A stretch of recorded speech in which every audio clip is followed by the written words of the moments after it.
All right, so now we'll be constructing our first controller and our first get operation. So I'm going to right click controllers, go to add, click controller, and then we're just going to do an API empty controller. So just choose API to the left and API controller dash empty, and we're going to click add. Now, just for some clarity, we have gone ahead and abstracted a lot of the database operations into our unit of work so that we're not directly interacting with our database through our controllers, right? If we did API controller with actions using entity framework, then it would actually generate a controller which has an active object of the DB context, which is the database connection, and we would be able to do all of our entity framework work right here. The danger of that, however, is, well, danger in the long run, it may become less maintainable as the requirements grow, because then you're going to end up repeating a lot of code, which is why we went all the way over to our I unit of work, abstracted away all of that, made it very generic so that we have one code base that we're just making more dynamic calls to. So for now, I'm just going to deal with the empty one because we really don't need to go ahead and scaffold this one out. But as we build out the application, you will see the practicality of all that we have done. So API controller dash empty, go ahead and click add, and then the name. You generally want, once again, the name to reflect the endpoint, because just like with weather forecast, we know that when we hit URL/weather forecast, we expect to deal with weather forecast. So if I expect to deal with the hotels, sorry, I'm starting with countries. I keep on saying hotels. So we will have country, or we could say countries controller, right? I'm going to say country. All right, country controller. And then we get our blank controller. Now, a little background behind what you're looking at in this controller, the root. So we have two routing mechanisms that we can use in API development, at least MVC API development. One is the convention-based routing, right? That one is where we actually have to go to the startup and we would configure in use endpoints. We would kind of configure a route. So I could say endpoints.map controller route. There we go. And then I would kind of define the naming convention. So I could say name, colon, and I'll just say default. And then the convention for the routing would be the pattern, right? What should a route look like? And I'm just showing you this. This is not the one that we're going to use, but I'm just making sure you understand exactly all the options that are there. So we'll have controller, and then the sample would be equals home, right? Slash action, and for example, index. And then slash any parameters that would be required or not, in the form of the ID. All right. So, and this should be in curly braces also. So this would be our way of defining a convention-based routing schema. So that way, anytime a request comes in, that request needs to specifically state that we're looking for this controller by that name. In, for example, weather forecast controller, or that's the endpoint we hope to look for, but we want this specific action. So I did mention that we don't want to get too specific with our actions. We don't want to say get countries, get country, get country by name, get country by, and we just list them out and we have 50 actions, and then the calling client application has to remember the action to be used with each call. So that is what this would kind of force us to do. So that's probably more useful for a web application, a regular MVC application. But when it comes to the REST API standards, What they want is for the verb to determine what it is that you are going to be doing. So then we are going to be using what we call attribute routing, right? Which is basically just going to say, look for the controller, and some, if you wanted to modify this, you could say API slash controller. So whatever you put here is what is going to come after that server name being localhost colon whatever port you have slash whatever root is here, right? So if you look back at weather forecast, well, we're at weather forecast, that's what's there. So it was that slash the controller being weather forecast.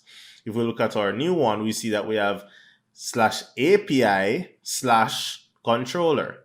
So then the links will look slightly different. So when we generate the Swagger doc, you'll see that coming to light. But right now, what we're going to be using is the attribute based routing. All right. So it allows us to map directly to our controller and directly to the actions without being too specific about which exact one. But then the verb is going to determine what endpoint should be called based on the request and the details. So now that we've gotten all of that background, let's actually wire up our first get. So before we can do anything else, we have to include our private read-only unit of work so that we can take advantage of the database access. All right, and I'm just going to call this one underscore unit of work. So this is my naming convention where I use an underscore, and you would see it at other places too. We use an underscore for private variables, and well, you'll see as we go along. So we need that, and I'm just going to put on the logger. So logger. After that, we need to go and set up our injections. So I'm just going to quickly copy and paste these so that I don't have too much retyping to do. So once again, dependency injection means that once we have registered, and on that note, we need to go to the startup and complete a configuration. But once you have registered something in the startup as a service in the Bootstrapper, it becomes available for injection in most cases, right? So for our controller, we can just inject an instance of the unit of work, and we'll just make a copy of it for local use. So that's what this is for. And we'll do the same for the logger. All right, so we have our local copies of those. Now, the thing that we need to do in the startup is to actually register the unit of work. So we created it, but we didn't register it in the Bootstrapper. So I'm going to leave it, and I'm going to show you the error that you would get, and then we can resolve it together. All right. So moving on, after doing those preliminary things to configure my constructor, I'm going to define that I want an HTTP, and you can see all of the potential verbs being listed out there. So HTTP get operation. And to complete this operation, I'm going to be using a public, and I'm just going to go async. So public async task of type iAction result. All right, so if you had generated the controller with the ASP, with the entity framework already added to it, all of them would have been task of iAction results. So you just get it async out of the box. So it's good to just start using async from the get-go, right? Now I can name my action get country. All right, and that's fine. I mean, well, in this case, I want all countries. So get countries, because I'm getting multiple, right? Once again, based on our routing, we don't need to specify that, but you'll see that later on. And then our task now is going to do a try catch, right? So we're going to try an operation and handle any error that we might get. And I'll extend this with the EX so that we are actually catching the exception object. And then here I'm going to say var countries. is equal to our unit of work to call the countries, and then I can say get all. All right, looking good. Now remember, with our method, we could put in an expression here if we wanted to add a filter, get companies where this, that. We could do quite a few things from this method alone, but right now we just need all. All right, and then I'm going to return. So the return types are very important, right? You want to return okay when everything went all right. That's why it's called okay, right? Or 200. So the status number is 200, and we can return the okay with the data. All right. So that looks good so far. We're going to be modifying it a bit in a few, but that's what we're going to try and do. And then if everything goes okay, we return okay, and it's going to send back to the calling client whatever data came back from this call. Now in our catch, at this point, our logger becomes very important. So logger.log error, and then I can say something like $, something went wrong. And I can say, I can put in more details in the, and so I'm going to use my interpolation. That's that $sign there. In case you're not familiar with it, $, string. It allows me to superimpose any variable at this point. So I'm just going to kind of specify the name of the method where whatever went wrong, right? So name of get countries. All right. And then I'm going to pass in the exception object.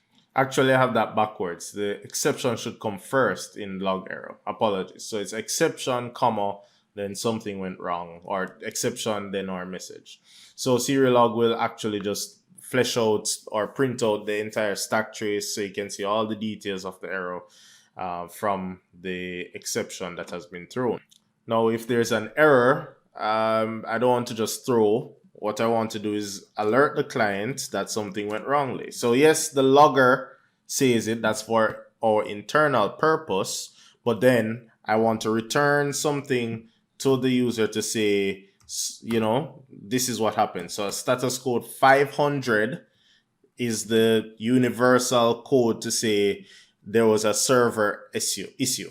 All right. So this is telling the user that something went wrong on our part. It's not you, it's me. All right. So then the status code 500 means internal server error. And I'll just say, please try again later. All right. So that's what our client or the client consuming the API will see when there's an error. Otherwise, they should get the list of countries. So let us test this out. All right, so the first thing you'll notice is that now our new endpoint has been added to the Swagger.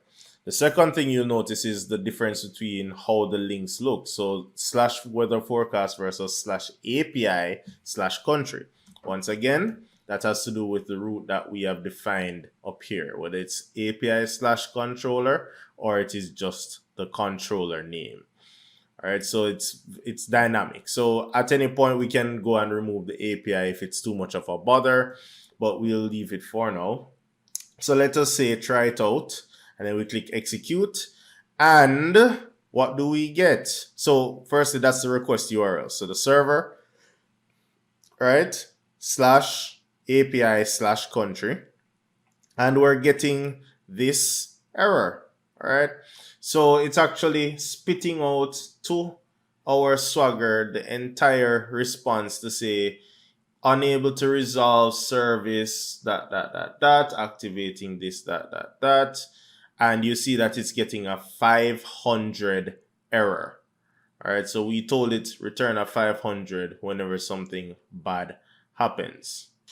Another thing to notice though is that I'm not specifying the name of the function being called. So before we fix that error, notice I'm not saying /API/controller/get countries.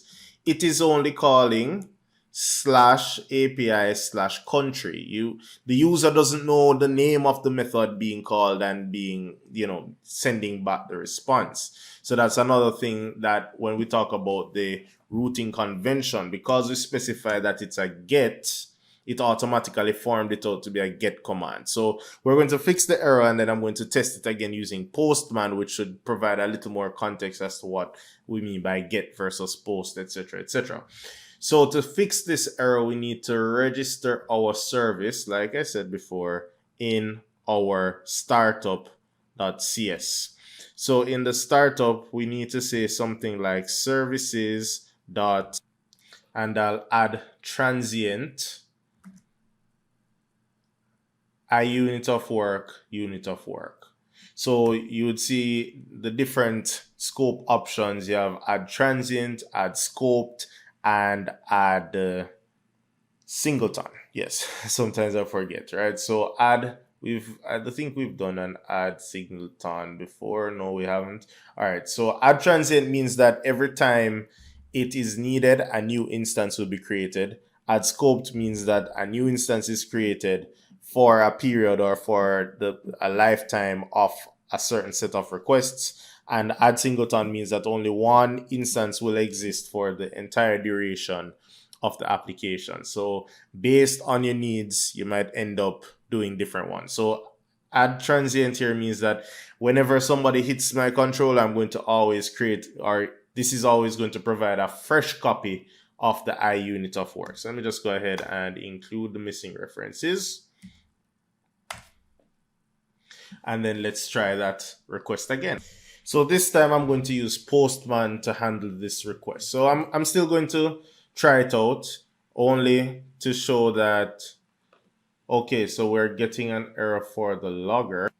And okay, let's fix that. So it's good to see these errors, so at least you can tell why we can try and troubleshoot why we're getting those. So I think the issue with the logger is that it has to be injected with the context of the class it's being injected into. So in this case, it would be the controller.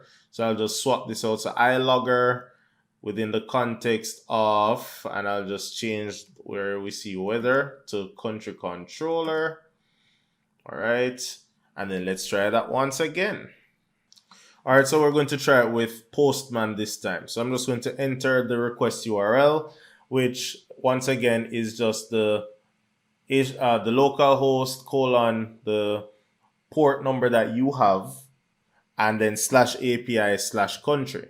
Now, when we talk about get versus post versus put, with postman, we can actually try to change the type. So remember that we built it to be a get. That's what it is designed to be, which means that if I attempt to call this same endpoint with a post, it's going to give me a could not get response.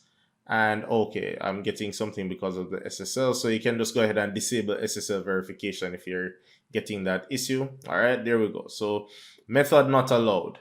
Method not allowed means that it sent some request and the verb that was requested does not exist.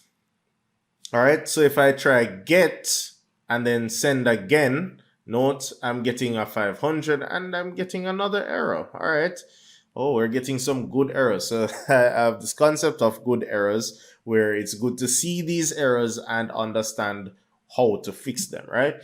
So this one is saying that system.text.json is giving an exception because a potential cycle was detected. So the background to this is that because of the dependency on hotel has a dependency on country, and country has that dependency back to hotel. So what it is saying is that, well, I'm getting hotel which has country and country has the hotel. So I'm seeing a lot of data going from side to side. So let's fix this one. I've encountered this one before. So let us go ahead and fix this. To do that, we need a library, manage new get packages. And we're going to be getting the newtonsoft.json library. but not that one. We want the Microsoft ASP.NET. Let me just type in Newton Soft. That's not the one we want. We want this one, the one that is optimized for our purpose, right? So I'm just going to go ahead and install that one.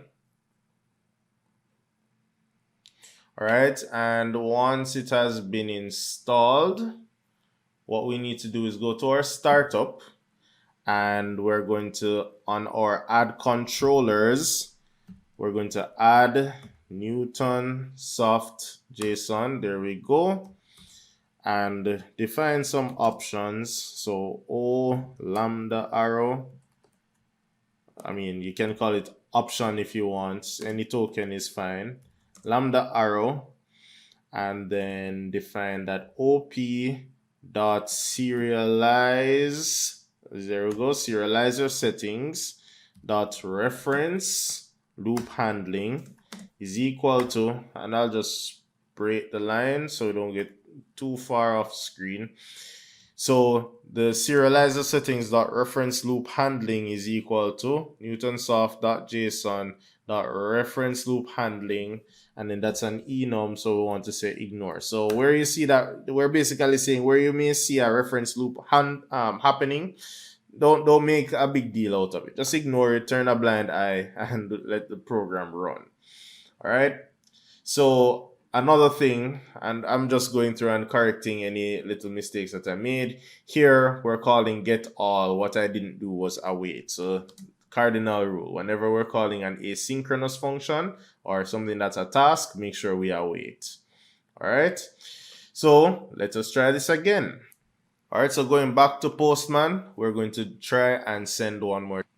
And this looks a little bit better. There we go. Status 200, okay.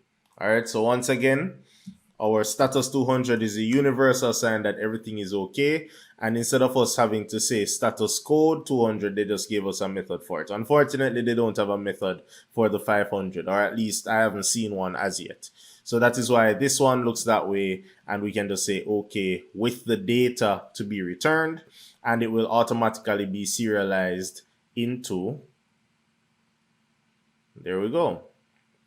All right, so notice that we have each property coming back, and hotels, well, that's empty for now, right? Because we didn't include the hotels, but we can do that later on. So that is how we handle a get. Now we have one more modification to make, and that is to do the mapping. So remember that we don't want to return the actual domain object. So as right now, get all is returning country, and country is the database object. What we want to return is the DTO. So we want to return country DTO. And then, well, later on, we'll see how we can extend the DTO to be a bit more, or make it make sense as to why I'm going to go through all of this trouble, because clearly the data model, the domain model as a return type worked. But then we still want that segregation. So I'm going to just say country DTO. We're going to map to it. So we need our auto mapper in order to do that. And to get auto mapper, I have to define a private read only called of type IMapper. So I'll just go ahead and include that and then do the injection. All right, so after we inject it, then we are going to separate this a bit. So we're going to say var countries is equal to that call, and then I'm going to have another variable under that and call it var results is equal to mapper.map. Then I'm going to specify the data type I want to map it to. So I want to map it to a list of type country DTO, for which I have to include a missing reference. All right. And just close that angle bracket. And what I'm mapping is countries, which is already coming back as a list. All right, so whatever data type it is that you're getting back, you have to make sure you map to that appropriate data type, and then all of that. So it's just going to take all of the domain objects and convert them into country DTO objects and store there. So if I didn't specify iList, I would get an error because this is a list and I'm trying to, well, it would give an error regardless. It may not give you a syntax error, but you can see that the data type is not quite what I'm expecting because I need a list, right? So just be very explicit inside of this map section that you're mapping a list of this, or you're getting that and you hope to map it to a list of that data type. And then instead of returning the countries, we'll return results, which is of type country DTO. So at this point, if it is that we wanted to leave off some details or include more details, we could have defined those additional fields in here, done whatever calculations we wanted to do in here, and then they would never really see what's coming directly from the database, but we would have sanitized it, transformed it, embellished it as much as we want before we return the data. So let's just go ahead and test and make sure that this one works, and then we're done with this task. So back to Postman, we're going to say send. So it's going to hit the same method, and right now it's bringing back. So here's proof that it's bringing back something differently, because remember, hotels was at the bottom of the list initially.